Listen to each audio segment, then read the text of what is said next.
Hello বন্ধুরা, আমরা নতুন প্রজন্মের শিশুদেরকে এখন যেভাবে শিক্ষা দিচ্ছি, ভবিষ্যৎ প্রজন্ম কি করবে সে নিয়ে প্রশ্ন কিন্তু প্রতিনিয়ত চলমান।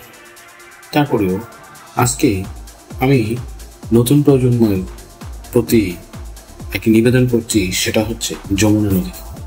এই নদীটির আদি অন্ত সংক্ষিপ্ত পরিসরে আপনাদেরকে জানানোর চেষ্টা করব। যমুনা উত্তর ভারতের একটি অন্যতম প্রধান নদী। এটি ভারতীয় প্রজাতন্ত্রের জাতীয় নদী গঙ্গার প্রধান উপনদী।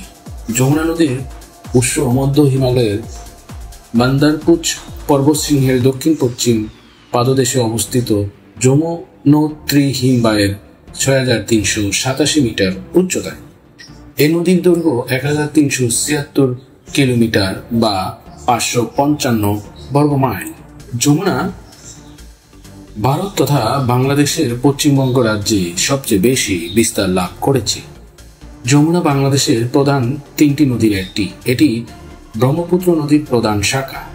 বাংলাদেশের পানি উন্নয়ন বোর্ড কর্তৃক যমুনা নদীর প্রদত্ত পরিচিতি নম্বর উত্তর পশ্চিমাঞ্চলের নদী নম্বর ৭৬। যমুনা গোয়ালন্দের কাছে পদ্মা নদীর সাথে মিশেছে, এর নাম জুনাই।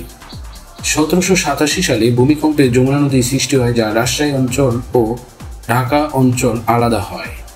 অর্থাৎ ঢাকা এবং রাজশাহী এই দুটি অঞ্চল আগে একই সমভূমিতে অবস্থান করছিল, কিন্তু ১৭৮৭ সালে ভূমিকম্পে যমুনা নদীর সৃষ্টি হয়, যা আমাদের নতুন প্রজন্মের জন্য একটি অবশ্যই শিক্ষণীয় বিষয়।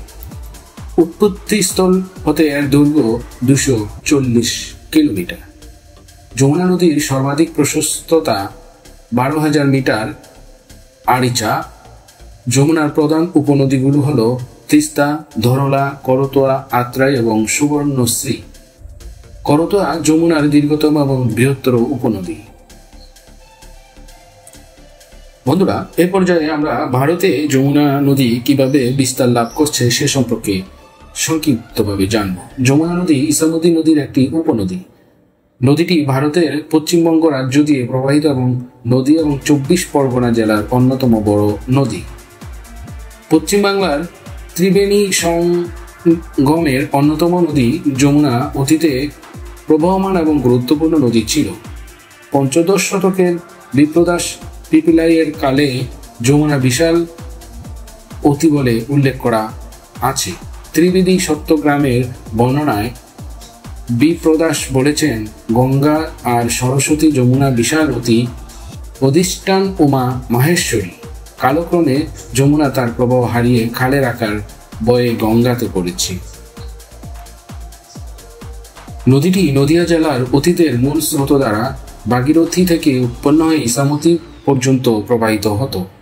এরপর নদীটি নদিয়া থেকে উত্তর ২৪ পরগনা জেলায় প্রবেশ করে বেশ কয়েকটি জনপদ হরিণঘাটা, গাইঘাটা এবং গোবরডাঙ্গার পাশ দিয়ে প্রবাহিত হয়ে চারঘাটের কাছে ইছামতি নদীতে মিলিত হয়েছে। এই নদীটির প্রধান উপনদী হল চৈতা নদী। চৈতা নদী যমুনা নদীর সঙ্গে মিলিত হয়ে ট্যাংরার কাছে। নদীটিতে বছরের অন্য সব সময় জল না থাকলেও বর্ষার সময় প্রচুর জল বহন করে ও বন্যার সৃষ্টি হয়। এখানে স্পষ্টতই প্রতীয়মান হচ্ছে যে ভারত এবং বাংলাদেশে বিস্তার লাভ করা যমুনা নদীটির সংস্কার আমরা যথাযথভাবে করিনি বলেই যমুনা নদীতে যেখানে সারা বছর পানি থাকার কথা, সেটা আমরা নিজেরাই ধ্বংস করে ফেলেছি। আজকের অতিবৃষ্টি, অতি খরা এবং হঠাৎ বন্যার মূলেই রয়েছে আমাদের অজ্ঞতা এবং পরিবেশ দূষণ।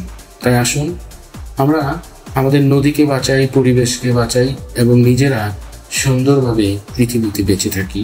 সবাই ভালো থাকবেন, সুস্থ থাকবেন। ভিডিওটি যদি আপনার ভালো লাগে তাহলে লাইক, কমেন্ট, শেয়ার করতে ভুলে যাবেন না। আল্লাহ হাফেজ।